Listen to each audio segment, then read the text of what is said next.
Di antara syirik kecil adalah bersumpah dengan nama selain Allah Subhanahu wa taala, ya. Man halafa bi ghairillah faqad asyrak. Kata Nabi, barang saya bersumpah dengan nama selain Allah, maka dia telah berbuat kesyirikan. Tidak boleh seorang mengatakan demi Allah dan demi Muhammad, enggak boleh. Saya pernah dengar langsung juga orang begitu. Demi Allah, demi Rasul, enggak boleh. Pernah ada yang bersumpah demi kubah hijau di Masjid Nabawi. Ya, kalau kubah hijau, apa hubungannya dengan kubah hijau di Masjid Nabawi? Demi Ka'bah pun tidak boleh, demi Ka'bah enggak boleh. Makanya di zaman Nabi ada seorang musyrik datang kepada Nabi mengatakan, innakum tusyrikun. Kalian berbuat syirik, wahai kaum muslimin. Taquluna wal Ka'bati. Kalian berkata demi Ka'bah. Nabi dapat laporan dari seorang Yahudi. Yahudi ini ngerti mana syirik mana enggak. Maka Nabi SAW kasih tahu para sahabat, kalian jangan bersumpah dengan wal Ka'bati, demi Ka'bah. Diganti dengan wa rabbil Ka'bah, demi Rabbnya Ka'bah, demi yang punya apa? Ka'bah. Dengan demi Ka'bah enggak boleh. Kata Nabi SAW, la tahlifu bil amanah. Jangan kalian bersumpah dengan amanah, demi amanat. Enggak boleh. Amanat agung, tapi tidak boleh dijadikan apa? Sumpah. Adapun Allah bersumpah dengan makhluknya terserah Allah. Allah bersumpah dengan masa, demi masa, wal asr. Allah bersumpah dengan duha, wad duha, wal laili idza saja, wal fajri. Allah bersumpah dengan waktu, terserah Allah. Wa hadzal baladil amin, demi kota Mekah yang aman, terserah Allah. Allah bersumpah. La amruka, demi umurmu wahai Muhammad, terserah Allah. Tapi kalau seorang bersumpah dengan selain Allah, seakan-akan dia mengagungkan selain Allah tersebut disandingkan dengan Allah Subhanahu wa taala. Ini tidak boleh. Maka tidak boleh seorang bersumpah dengan nama selain Allah Subhanahu wa taala. Di antara syirik kecil yang banyak tersebar di masyarakat adalah pakai jimat. Jimat ini sangat banyak, ya. Saya pernah ceramah di suatu tempat tentang jimat. Orang kampung hadir. Saya ceramah, ya.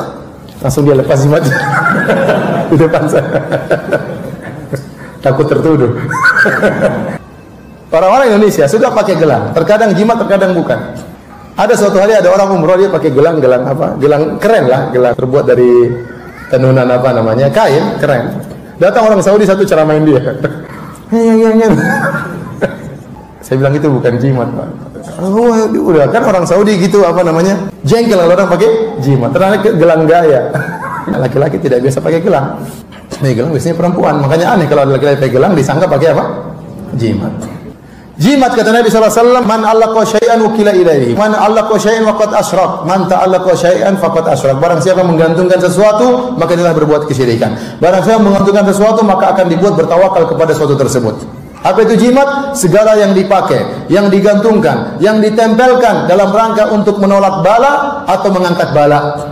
Segala yang ditempelkan, digantungkan, diikatkan dalam rangka menolak bala atau untuk mengangkat bala. Ada seorang sahabat, dia pakai jimat, ketemu dengan Nabi SAW. Nabi bertanya, ma hadhihi, apa jimat yang kau pakai ini? Apa yang kau pakai? Ada tali dia pakai. Kata dia, minal wahina. Ya Rasulullah, karena saya ada sakit.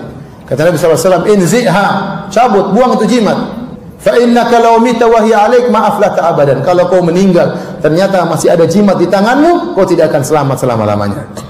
Ya, kencang Nabi tegur. Karena ini masalah syirik, bukan main-main. Nabi pernah menyuruh sahabat untuk memutuskan seluruh jimat-jimat yang dipakai di onta-onta. Karena kebiasaan mereka.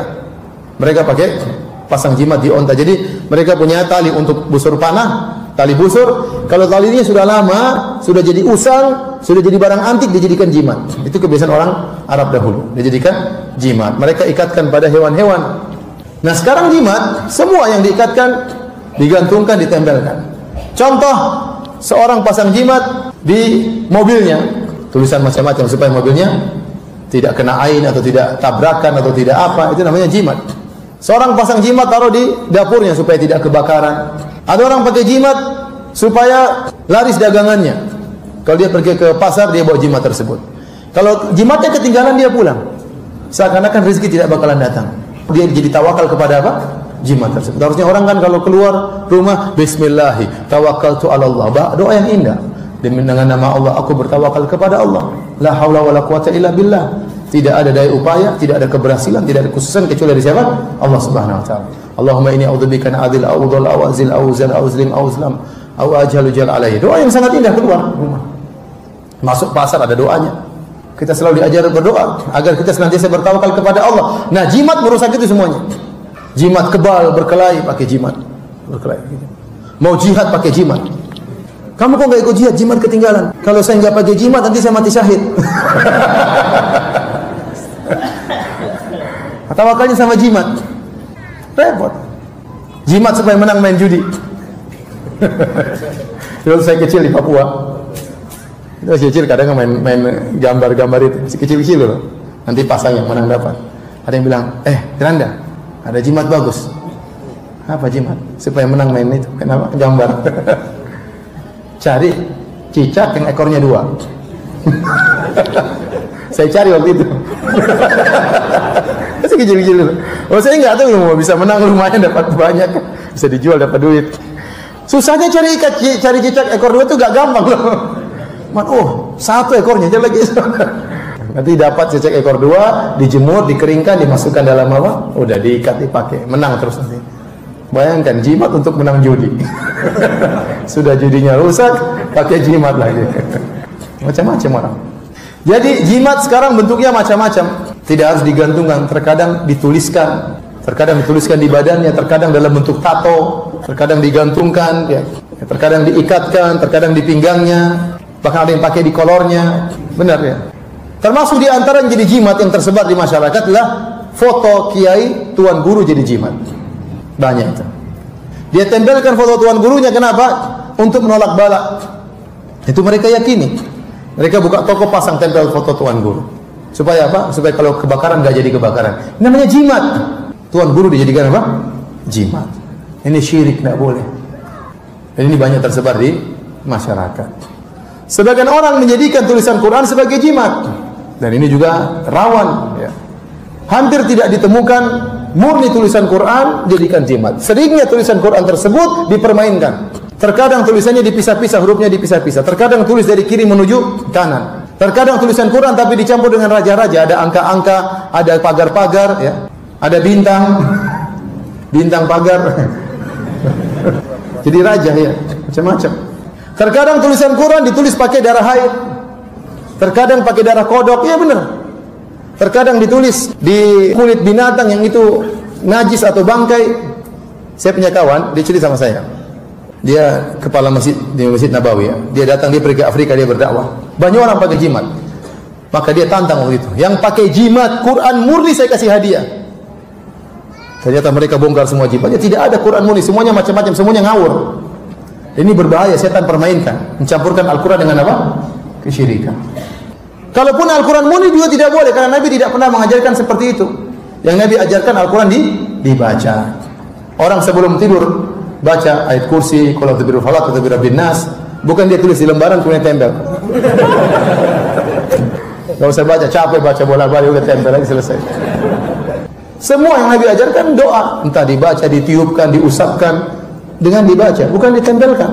Oleh karena sunnahnya Al-Quran itu wirid-wirid dibaca, bukan ditempelkan. Apalagi tulisan Al-Quran ditempelkan sama anak kecil. Anak kecil masuk toilet kadang ingusnya kena Apalagi ada orang mungkin pakai Al-Quran kemudian dia maksiat, melihat yang haram, kadang dia berzina, pakai jimat Al-Quran. Ini kan penghinaan terhadap Al-Quran. Maka yang benar bahwasanya jimat itu hukumnya haram secara mutlak, baik Al-Quran murni maupun selain Al-Quran. Adapun kalau Al-Quran murni maka yang jelas hukumnya haram. Adapun selain Al-Quran maka syirik pada Allah Subhanahu wa taala. Dan di antara syirik kecil yang terakhir mungkin tentang tatayyur. Tatayyur adalah mengkait-kaitkan nasib sial dengan sesuatu yang dilihat, sesuatu yang didengar, angka tertentu, hari tertentu, bulan tertentu, bunga tertentu, hewan tertentu. Semua dianggap dengan nasib sial. Kata Nabi, at-tiyaratu syirkun. Tatayyur adalah syirik. Ya, asalnya tatayyur dari tayr, yaitu hewan, zajrut tayr, burung. Dahulu orang-orang Arab jahiliyah kalau mereka ingin bersafar, mereka datang ke burung tertentu, mereka usir. Kalau burungnya terbang ke kanan, mereka lanjutkan safar. Kalau burungnya terbang ke kiri, mereka nggak jadi safar. Sehingga jadi istilah tatayyur. Dan zaman sekarang masih banyak orang bertatayyur. Contoh sederhana saja yang saya tidak habis pikir sampai sekarang, menganggap angka 13 angka sial. Subhanallah, nggak ada pesawat angka 13, nggak ada. Kursi nomor 13 tidak ada. Hotel-hotel juga tidak ada lantai nomor 13. Karena lantainya cuma 8 ya. Kadang angka 4 dianggap sial. Hotel lantai apa? Lantai 1, lantai 2, lantai 3, lantai 3A, lantai 5. Subhanallah. Ini yang bodoh siapa? Yang kalau 3 itu yang 4 itu. Takut ditulis lantai sama 3? 3A. Nanti kalau punya anak 5, nanti dengan anak pertama, anak kedua, anak 3, 3A. Anak kelima, anak keempatnya mana? Ini anak 3 anak. Dari mana? Kau bisa logika 4 itu sial dari mana? Subhanallah. Ya, enggak, ini istri saya pertama, istri kedua, istri 3, istri 3A. Subhanallah. Dari mana kemudian menganggap itu sesuatu yang sangat tidak logis, tidak ada ilmiahnya, datang dari negeri barat, negeri kafir, diadopsi oleh orang Islam. Orang takut dengan angka 13. Rumah enggak ada nomor 13. Apa bedanya 13 sama 12? Enggak ada bedanya. Apa bedanya? Dalam kesialan dan keberuntungan enggak ada. 13 sama 12, 11 12. Aneh, tapi demikian orang takut. Orang takut dengan angka 13 ya. Bolehkah seorang punya anak sampai 13? Boleh. Jangan bilang anak 12A. Anak 13 anak sial. Enggak benar. Tapi itulah tersebar di masyarakat. Makanya waktu saya kemarin pas di Mekah, kebetulan kita tinggal di hotel, ada lantai 13, saya foto. Nih, di Saudi ada lantai nomor berapa? 13. Pesawat ada kursi nomor 13. Apa hubungannya 13 dengan kesialan? Sangat tidak logis. Tapi orang percaya itu adalah pembawa sial. Demikian juga meyakini bulan tertentu hari itu hari sial.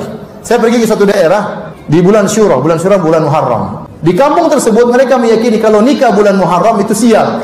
Makanya ikhwan-ikhwan yang sudah ngaji kalau mau nikah, mau sewa tempat aula pernikahan, mereka sewanya bulan Muharram aja karena murah. Karena nggak ada yang sewa, semuanya menganggap itu apa? Bulan sial. Subhanallah. Sial bagi mereka, untung bagi ikhwan-ikhwannya.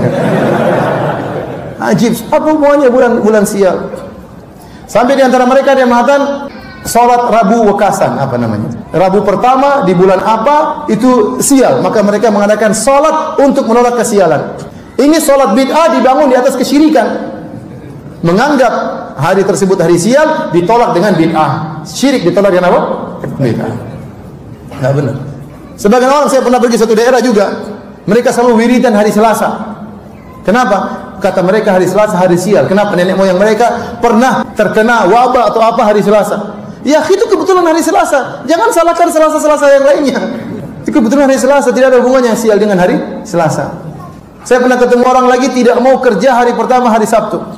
Waktu saya di Madinah ada perempuan pembantu minta carikan kerja. Saya telepon kawan saya. Ya akhi, ada orang bantulah, dia minta cari kerja. Ya udah, besok suruh kerja tempat saya hari Sabtu.